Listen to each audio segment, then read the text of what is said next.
क्या वो तुम्हारी बेटी है? नहीं, वो इनके भाई की बेटी है। और ये तुम्हारा पति है?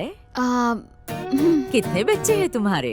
अभी तो एक भी नहीं। It's too early. अभी हम नहीं चाहते। चुप पगली कहीं की। तेरी उम्र में मेरे 4 गोलू मोलू बच्चे थे। तू एक से शुरुआत कर ले। माँ बनना औरत का धर्म है। झूठ बोला, अभी शादी नहीं हुई। तो क्या हुआ? जल्दी से शादी कर लो और फटाफट फैमिली प्लानिंग करो। सच कहूँ, तेरे होने वाले बच्चे बहुत सुंदर होंगे।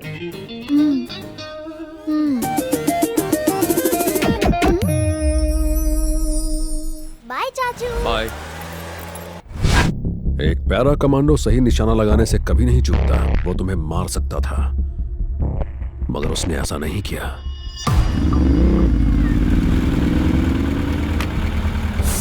वो सच बोल रहा था। उसने जानबूझकर कब को गोली मारी थी। उसका मकसद क्या है?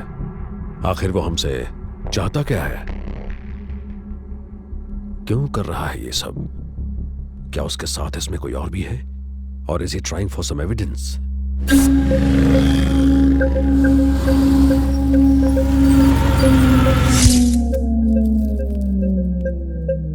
या फिर शायद वो मुझ तक पहुंचना चाहता है।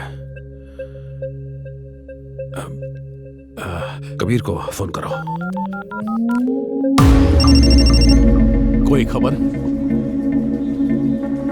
नाके पे चाय पी रहा है। चाय पी रहा है? क्या चाय पी रहा है? He's setting a trap. He's setting a trap. He's setting a trap. Kabir को फिर से फोन करो, उसे कहो जल्दी से लौट जाए। No, do it! क्या हुआ? फोन नहीं उठा रहा। फिर से ट्राई करो।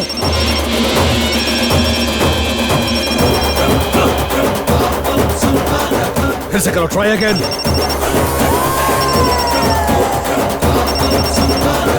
हेलो। कबीर जल्दी वहां से निकल जाओ। मैंने कहा जल्दी वहां से निकल जाओ। बाकी बातें बाद में करेंगे। जल्दी करो।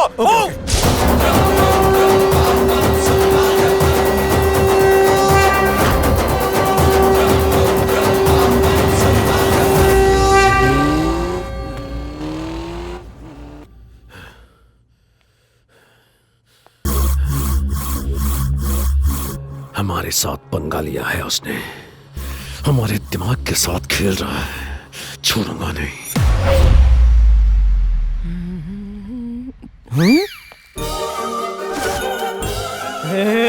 बॉस, इस सूट में तो आप साउथ के हीरो लग रहे हो। आज तो मैं उसे आई लव यू बोलूंगा। सुनते ही वो फ्लैट हो जाएगी। All the best. आओ बैठो। नंदिनी। वो आती होगी, तुम बैठो ना, मैं कॉफी लाती हूँ।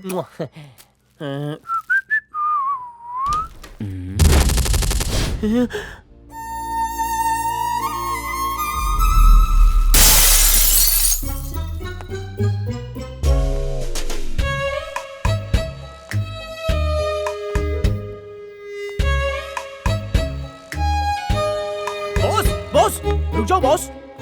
क्या हुआ बॉस? मिलिट्री वाला प्यार की जंग भी जीत गया। वो उस फौजी से प्यार करती है। प्यार मेरे जैसे चिरकुट के लिए बना ही नहीं है। मैं स्टेशन जा रहा हूँ ट्रेन पकड़ने। मम्मी। सॉरी। ना, मैं उठाता हूँ। आपन नंदिनी छे। आहा, सुंदर।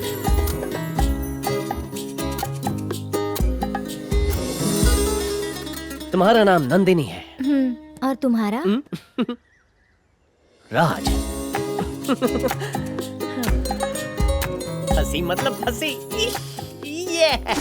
ये ले, एडवोकेट माचिस वाला के पास जा। मेरा नाम हरीश से राज करके आ। बॉस, आप इस लड़की के लिए फिर से अपना नाम बदलोगे? उसके लिए अगर मैं चमन चिंदी से हरीश बन सकता हूँ तो इसके लिए क्या मैं हरीश से राज नहीं बन सकता? दोस्त, इसे देखते ही दिल में बजने लगा है दिल का गिटार। उसका क्या? वो तो बीता हुआ कल है। और ये आने वाला पल है।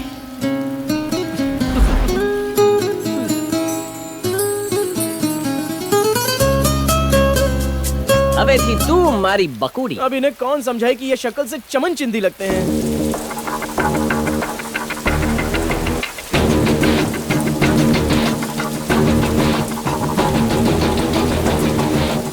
ठीक है, अब कल्टी मारो। ओके भाई।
क्या लाऊं साहब?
खोल मुझे!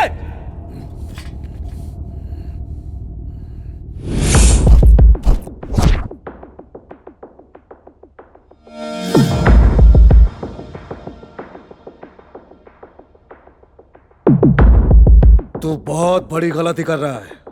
कौन है तू?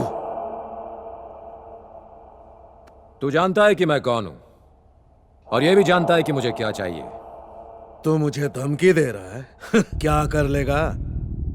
तू कर भी क्या सकता है? तेरा भाई ऑफिसर होकर भी मेरा कुछ नहीं कर पाया। अगर तुझे यह लगता है कि मैं डर जाऊंगा तो यह तेरी सबसे बड़ी भूल है। जब तूने अपना मुंह बंद रखने का डिसाइड कर ही लिया है तो तेरे जिंदा रहने का मेरे लिए कोई मतलब नहीं है। पागल है क्या? अबे रुक जा, मार मत मुझे। मैं बोल रहा हूं रुक जा, मार मत।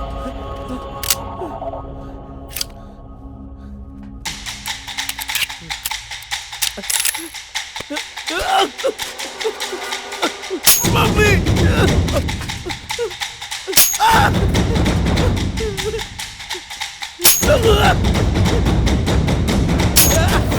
नहीं, मुझे मार मत, जाने दे मुझे, तुझे तेरी मम्मी का वास्ता, मुझे जाने दे, मुझे छोड़ दे।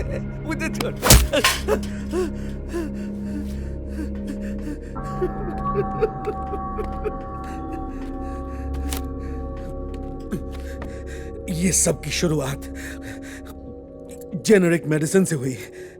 सस्ता इलाज ना मिलने के कारण जब ड्राइवर की फैमिली ने सुसाइड किया तो उससे तुम्हारे भाई को बहुत तकलीफ हुई। तुम्हारा भाई डॉक्टर था, इसलिए वो इस प्रॉब्लम को सॉल्व करने में लग गया और उस पर बहुत रिसर्च की। अपने पुराने बैचमेट से मिलकर उसने एक रिपोर्ट बनाई। सर, गवर्नमेंट का डेटा ये बताता है कि महंगे इलाज की वजह से लाखों लोगों की मौत हो जाती है। इन आंकड़ों को नीचे लाने का सिर्फ एक ही उपाय है, जेनेरिक मेडिसिन। जेनेरिक का मतलब जनरल, जनरल यानी सबके लिए। जब भी कोई नई बीमारी आती है तो इस बीमारी के लिए दवा की खोज शुरू हो जाती है। बड़ी बड़ी कंपनियां इस रेस में सबसे आगे होती हैं और वो उस दवा को अपने नाम पर पेटेंट करा लेती हैं। लेकिन महंगे ब्रांड्स की दवाइयां बहुत महंगी होती हैं, आम आदमी उसे खरीदने की सोच भी नहीं सकता। जेनेरिक मेडिसिन की सेम क्वालिटी होती है, पेशेंट पर उतना ही असर दिखाती है। जब पेटेंट खत्म हो जाए तो कोई भी कंपनी उस पेटेंट किए गए फॉर्मूले से दवाई बना सकती है, यानी कॉस्ट कम की जा सकती है। अगर कैंसर ट्रीटमेंट के लिए 1 महीने के 1.5 लाख लगते हैं, वहीं जेनेरिक मेडिसिन का 1 महीने का खर्चा सिर्फ 10,000 रुपए होगा। आप सोचिए गरीब आदमी का कितना फायदा होगा। अगर दवाई इतनी सस्ती मिलने लगे तो फिर कंपनी का क्या होगा? हमारे देश को pharmaceuticals hub of the world कहते हैं। दुनिया की 50 से 60% जेनेरिक मेडिसिन की सप्लाई इंडिया करता है। अगर क्वालिटी अच्छी नहीं होती तो अमेरिका, जापान और दुनिया के कई छोटे बड़े देश इंडिया से मेडिसिन नहीं मंगवाते। तो तुम्हारा कहना है कि इंडिया कई सारे देशों को जेनेरिक मेडिसिन सप्लाई करता है और क्वालिटी भी अच्छी है, तो ये हमारे देश में क्यों नहीं है? सर, सन 2008 में भारत सरकार के सौजन्य से जन औषधि कैंपेन शुरू हुआ, मगर ये स्कीम सिर्फ कागजों में रह गई, इस पर अमल नहीं हुआ। आज ऐसी छोटी मोटी बीमारियां जैसे कि सर्दी, खांसी और बुखार के लिए दवाइयां बहुत महंगी हैं। बड़ी बड़ी फार्मास्यूटिकल कंपनियों ने ऐसा चक्रव्यूह बनाया है जिससे दवाई महंगी हो गई। मैं तो कहूंगा कि जेनेरिक मेडिसिन हर शहर, हर गांव में गरीबों के लिए उपलब्ध होनी चाहिए। हेल्थ केयर सरकार का बेसिक मुद्दा है, तो लोगों को सस्ती दवाइयां मुहैया कराना भी उनका एक अहम मुद्दा होना चाहिए। और उसका सिर्फ एक ही हल है, सस्ती दवाइयां यानी जेनेरिक मेडिसिन।